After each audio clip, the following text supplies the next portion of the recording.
Professor Sir Victor Uwaifo, MON, Nigerian musician, writer, sculptor, and musical instrument inventor, university lecturer, and a music legend, passed away at the age of 80 after a brief illness. The University of Benin awarded the lead singer a Doctor of Letters degree honors. Uwaifo was also a recipient of Benin National Merit Award, the University of Benin Distinguished Alumnus Award, and the National Honor of Member of the Order of the Niger. Professor Sir Victor Uwaifo, MON, will be greatly missed in the music sector. We're now joined by OSEZUA Stephen IMOBHIO to take a look at the life and times of this legendary artist. OSEZUA, thanks for joining us in the studio. Good morning. Good to have you around. Thank you. I mean, Guitar Boy is gone, you know, ripe old age of 80, but then at this time that people are just leaving one after the other. Professor Yusuf Grillo left, a good number of Nollywood people. Yeah. But Guitar Boy, you know, suddenly stopping the music. I know that you were very close to him, and you are a big major promoter of HIGHLIFE music, and of course also from Edo State, Benin, yes, I believe. From Nisha. So the connection is very deep. How much are we going to miss this legend who did practically everything, you know, to promote Nigeria and Nigerian culture? You know, when the news broke yesterday that Uwaifo was gone, it was unbelievable. Unbelievable in the sense that when you saw him on the 1st of March, when he turned 80, and he did performance, you think this man will still be there for the next 50 years because he was actually looking even stronger than some of us who were much younger than him. That's true.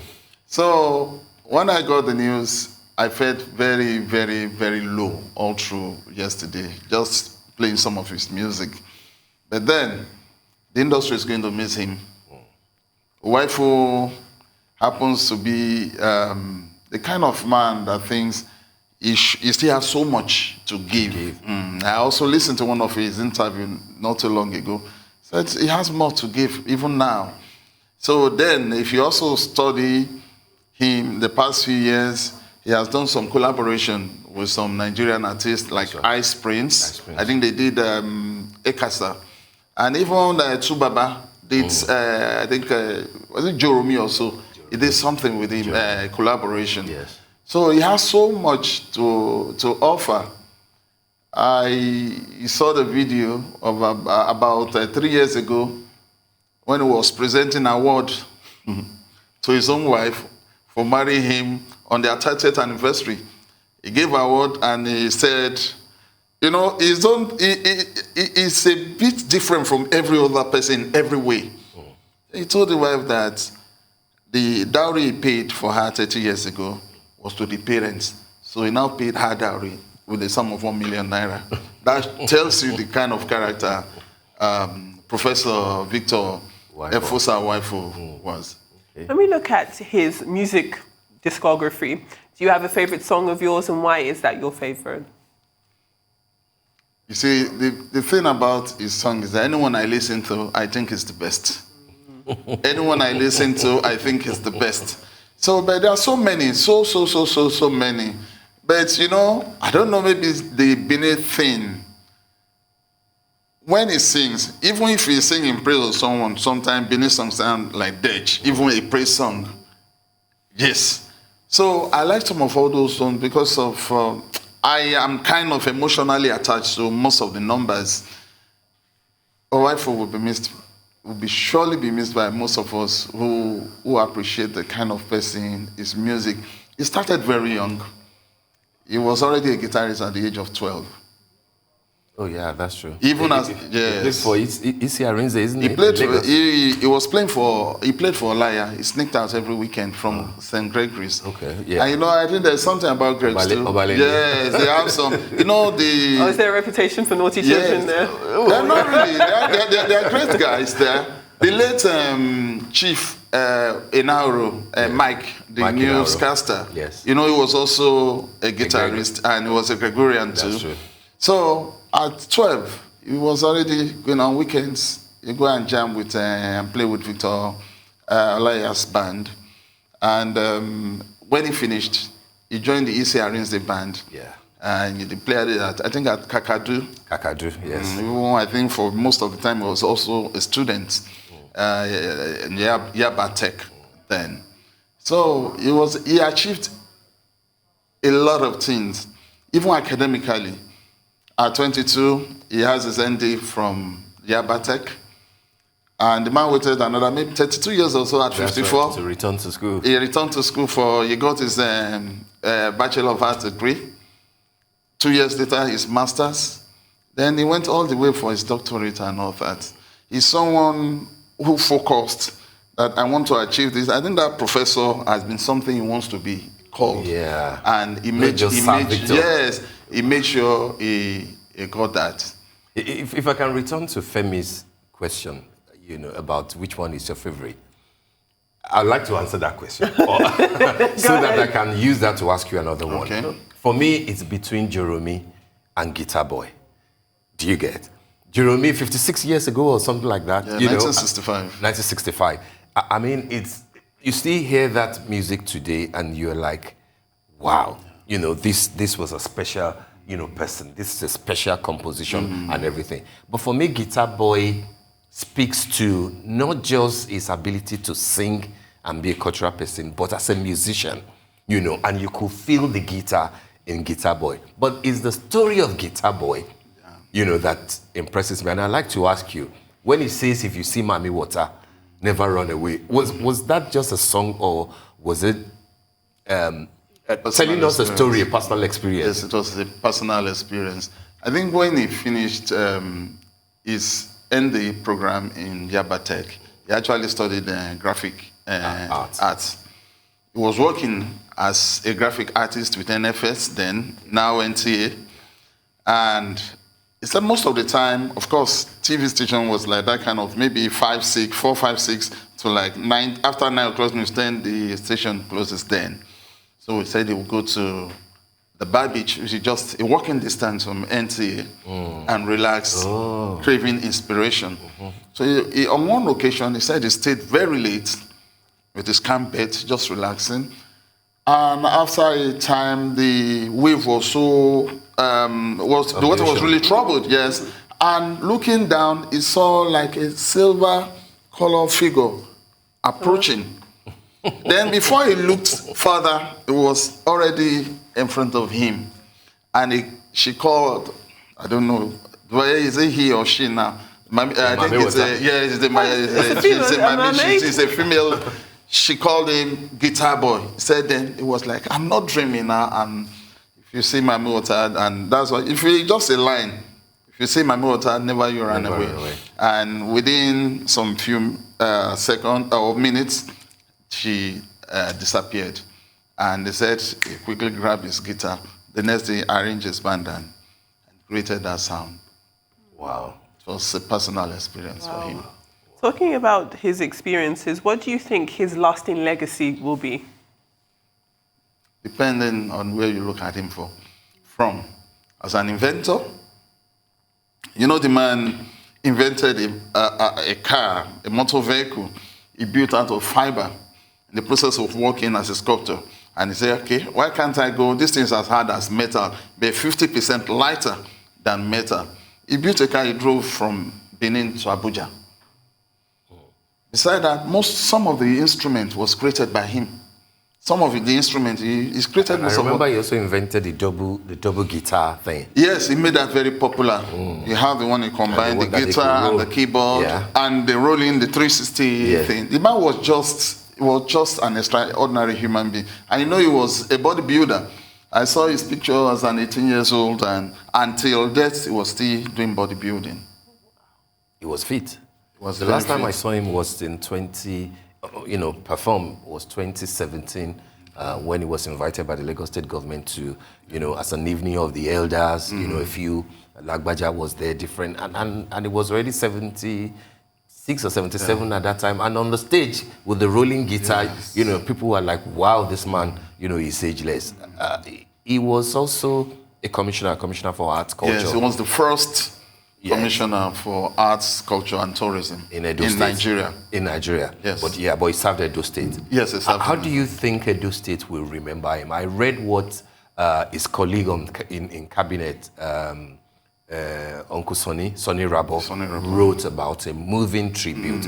But how do you think Edo State should remember him? How do you think Nigeria should remember, a legend like Sir Victor Uwaifo? I think for a start, Edo State should elevate his museum, because I heard him talk about, as a commissioner for tourism, arts and culture, he has a big plan for the state. But sometimes the way government works is different from the way we entrepreneurs think and work. So once they are not flying with it, he decided to do the thing on his own. And he has about the best museum, private museum in Benin. So I think government can take that up and elevate that. Yes, and still retaining the name Victor Uwaifo, this thing. And also, some of the things he has done, he has a lot in terms of sculpture and the legacies that he has put. I think government also should create different spots in Benin to just put some of those things. Those are some of the things I think for now. But I mean, sitting back to think, there are so many things they can do. But for now, I can say to an extent, one is not still being able to think straight, because it was a root shock. And at 80, we should actually celebrate him. Absolutely. But maybe because he never looked anything his age. Yes. So you are still thinking that he's a young person that died. But this man is 80 years old, 80 years plus, for crying out loud. 80 years, he turned 80 on the 1st of March. He shared my month. So great people are born in March. Yeah. Okay. When we look at, you said that he knew how to play the guitar at a very young age. You said 11 or 12. 12. So, we had Baba Ani on the show a few weeks ago, talking about Fela, of course, and his time with Fela in conjunction with his own birthday. And he talked about the importance of music theory and how sadly that skill has disappeared over time. Do you agree? Do you think that there's still as much appreciation for music theory? I had an uncle, he's late now, he was with the Nigerian police band. It was among the set that welcomed the Queen when she visited Nigeria. And towards the last days of his life, even after he has retired, his worry was that even in the band, the police band, they don't know theory. That in their own time, you have to use sight play. Yes. And you have the musical notation. Yeah. And he played the clarinet. You sight play, but now people do what we call vamping. They vamp. What does that mean? What is that? Like all this boys brigade band now. Just learn the tonic solfa that's it. You cannot. You can't even sight. Even when they open the notes, you don't know what it is. It look like maybe people who can't read music. For people cannot read music. That's the major problem, and it's having serious effects on our music. And that's the difference with the like of Uwaifo. Yeah. He's actually also a classical musician. If you hear him play classical music, classical music is not what anybody, you just don't play it out of passion. It's something you have to study, and you must know you must be a musician, not just a musical entertainer. Yeah. You must have the ability to be able to sight read and sight play. Wow. I mean, that's a major one. But given the fact that you are into high life music, I'm not sure how much of some of the things that you were doing in terms of reviving high life that Sir Victor, was part of. But then, over the years, do you think that now that we're losing all of them, one by one, Victor Olaiya left us a while, back, and now it is Sir Victor Uwaifo. How much of high life have we got left, given the fact that we're not even the original owners of that brand? It's the Ghanaians that lay claim to That's your own opinion. That's your own opinion. You disagree with that fact? Of course I disagree with it. Why do you disagree? High life evolved in Nigeria, in Ghana, in Sierra Leone and some other areas simultaneously. It was like a West African a period thing. Yes. And in the recent, what is a high life? High life music is you bringing your folk song and fusing it with Western instrument accompaniment. Except you are telling me that even in Nigeria we don't have folk song, or we brought all the songs from Ghana. They have their own genre, and their own is more rooted in the church culture. The Methodist church culture. That's why you find out everything sounds alike. But in Nigeria, it depends on what part of Nigeria.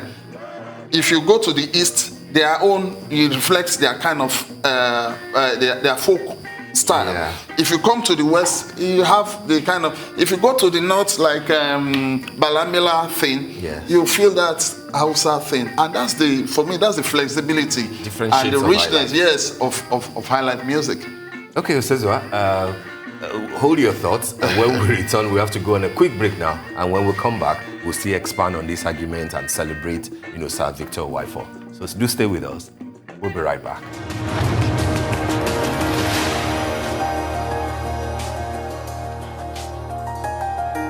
Welcome back to the morning show here on Arise News. We're still talking about the life and times of Victor Uwaifo. And just before we end the show, let's play back an interview with the legendary musician he had with Arise News earlier. Let's take a look. One of my philosophies is that the best is yet to come. And every achievement leads to the other. It's as if I'm not satisfied with what I already achieved. And I also have another philosophy: don't waste my time. I cannot stay idle at any point in time. I must keep moving. I like exploring and then to exploit explore areas and exploit what I have, and draw from the past to advance the future. So I keep going on and on until if I can get some satisfaction from one thing. You see, music is one aspect. There are certain things you cannot express in music. You have to go into another field, like the art. That is true. That will give me the full explanation for trying to unravel some things that are, not too clear. Gives you a different language, as it were. Completely. But the consistent thing in your life, the thread that has run consistently, and perhaps for which you're most recognized for, and for which we're eternally grateful that you got into that area, is music. Yes, but there's a trajectory. Don't forget that before I went into music fully, I was already a graduate from Yaba College of Technology. That is true. I didn't study music there, but I studied art, graphic arts. So at the time, I gave it a break. When music now catapulted me into limelight, which I could not, ignore, I had to go the music full length, until a time I thought it was time to go and complete what I started earlier. And when you talk about being catapulted into the limelight, tell it to us from your perspective, because the rest of Nigeria, the rest of Africa, and indeed many parts of the world see it from the point of view of the audience. Yes. Here's this legend up there, playing his guitar, rocking the stage, brilliant music that's touching everybody's hips and hearts. But from your perspective, yes, what was it like? Well, in 1965, something had happened on the west coast of Africa that had never happened before. Its frenzy and persistent African rhythm, seized all Negro souls, north, south, east, and west of Africa. The song rode on the dry Sahara Airlines into Europe, and air hostesses, mahogany-skinned air hostesses, stepped into exotic nightclubs in Europe with a song on their lips and with a dancing dance step to go with it. Every white boy, struck tone deaf and beauty blind by racial prejudice, asked with a glint in their eyes, what is this song that you sing and this dance that you do? The inquirers always got the same answers. The song is Joromi, and the creator is Sir Victor Uwaifo. Amazing song, I have to say. I mean, we will talk about all that as we make progress with this interview, but you don't come across as the typical musician. I mean, we've already discussed that to an extent. You're a professor, you're a sculptor, you're a philosopher, you're a poet. You're the inventor of a musical instrument. You're a former commissioner of arts, culture and tourism in Edo State, which is your state in the Midwest of Nigeria. That's not what you associate your average musician with. But then there was never anything average about you, was there, as you correctly pointed out? Well, you know, if you look at the music in Africa, in Nigeria, particularly in Nigeria, people who played my predecessors did well, but I found that there was still some loophole somewhere. You took it to the next level, to borrow to borrow a phrase from someone who I won't mention, you know.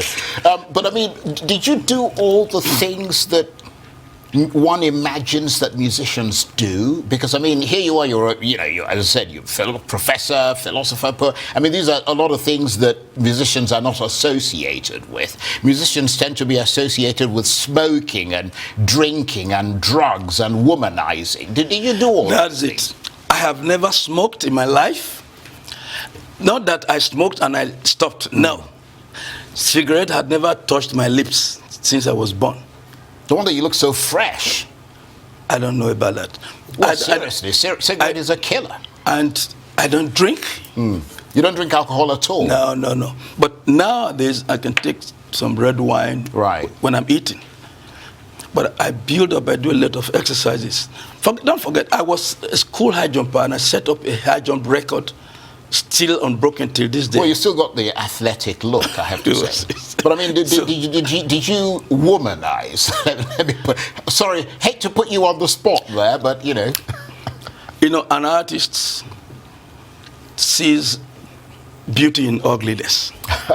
I like that. Yes. Okay, I'll accept that. Yes, but I did not go that far to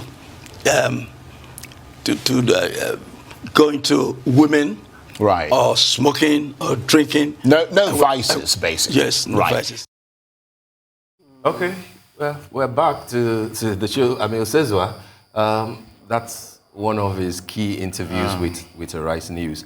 But before we go, I mean, we were discussing about how his music, especially Guitar Boy, played a role in Ghana, that the music was even banned at the time. And that shows how powerful it was. What happened at that time?